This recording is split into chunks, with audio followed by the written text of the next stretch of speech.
দোকানপাট তো প্রচুর ভাঙছে, প্রায় যতটা আসলো কাঠের দরজাওয়ালা সব শেষ, সব ভাঙ্গেগুলো।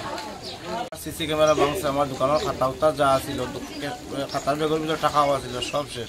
দোকানের মালপত্র নিয়ে রাখছি না করে, তালা তোলা ভাঙ্গিয়া ক্যাশ নিয়ে আমার দোকানের মালপত্র, চাউলের বস্তা, মরচর বস্তা, তেল, 5 লিটারের তেলের ক্যান সব ভাঙ্গে গুলা সব লইয়া গেছে। বাজারে যাতে এটা শান্তি বজায় থাকে এই ব্যবস্থাটা নেওয়া লাগে, কারণ এই যারা দোকান ভাঙছে এরারও এমন অবস্থা ভালো না, একদম শেষ। আজকে আমারও যে দোকানের যে ক্ষয়ক্ষতি হয়েছে 5 লক্ষ টাকার উপরে ক্ষয়ক্ষতি হয়েছে, এটা যদি আমি না পাইতে আমার শেষ। এবং আমার যে লাগা দোকানের যে অবস্থা দেখো, এটা অবস্থা খুব খারাপ।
সিসি ক্যামেরা ভাঙছে, আমার দোকানের খাতা উতা যা ছিল, খাতার বেগের ভিতরে টাকাও আছিল, সব শেষ।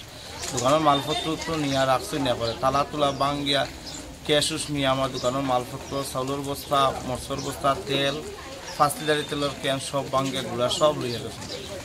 বাজারও কেমন দোকানপাট ভাঙচুর হয়েছে? বাজারও হিন্দু দোকানপাট তো প্রচুর ভাঙছে, প্রায় যতটা আসলো কাঠের দরজাওয়ালা সব শেষ, সব ভাঙ্গে গুড়া। প্রশাসনটা জানাইছেন নি আপনারা? প্রশাসন তো সামনেও তো এই কাজ হয়েছে। প্রশাসনের বিরুদ্ধে কি কইবা? প্রশাসনের বিরুদ্ধে আর কি তা বলতাম, যেটা সঠিক যদি তারা পদক্ষেপ নিত তাইলে এই অবস্থা কোনো সময় হইতো না। কারণ দিনে 11টার থেকে এই ঘটনা আরম্ভ হয়েছে আস্তে আস্তে, কিন্তু প্রশাসন যদি সঠিক ব্যবস্থা নিত তাইলে হয় না। এর আগরবারও যে ঘটনা হয়েছে, যদি এটা সঠিক ব্যবস্থা সাথে সাথে না হইতো তাইলে হয় না।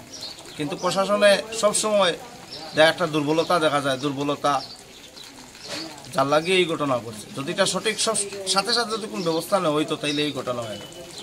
প্রশাসন কি পারে না, আজকে দিল্লি থেকে ফ্লাইটে ধর্মনগর এই আগরতলা আইতে কত সময় লাগে, ধর্মনগর আইতে কত সময় লাগে, ঘন্টা 2 ভিতরে আওয়া যায়। কিন্তু সকাল 11টা থেকে এই প্রবলেম আরম্ভ হয়েছে, আর রাত্রে সম্ভবত 10টা-11টার সময় ভাঙচুর হয়েছে। দিনের বেলা হালকা টুকটাক হয়েছে, কিন্তু যদি সঠিক পদক্ষেপ নিত তাইলে এই অবস্থা হয়নি। রাজ্যের মুখ্যমন্ত্রী তো স্বরাষ্ট্রমন্ত্রী, তাই না কাছে কি আবেদন থাকবে আপনাদের? আমরা যে ক্ষয়ক্ষতি হয়েছে এটা আমরা বাজারবাসীর উভয় সম্প্রদায়ের যা ক্ষতি হয়েছে সব দেওয়া লাগে, এবং পুনরায় যাতে এটা শান্তি বজায় থাকে এই ব্যবস্থাটা নেওয়া লাগে। কারণ এই যারা দোকান ভাঙছে এরারও এমন অবস্থা ভালো না, একদম শেষ। আজকে আমারও যে দোকানের যে ক্ষয়ক্ষতি হয়েছে 5 লক্ষ টাকার উপরে ক্ষয়ক্ষতি হয়েছে, এটা যদি আমি না পাইতে আমার শেষ। এবং আমার যে লাগা দোকানের যে অবস্থা দেখো, এটা অবস্থা খুব খারাপ।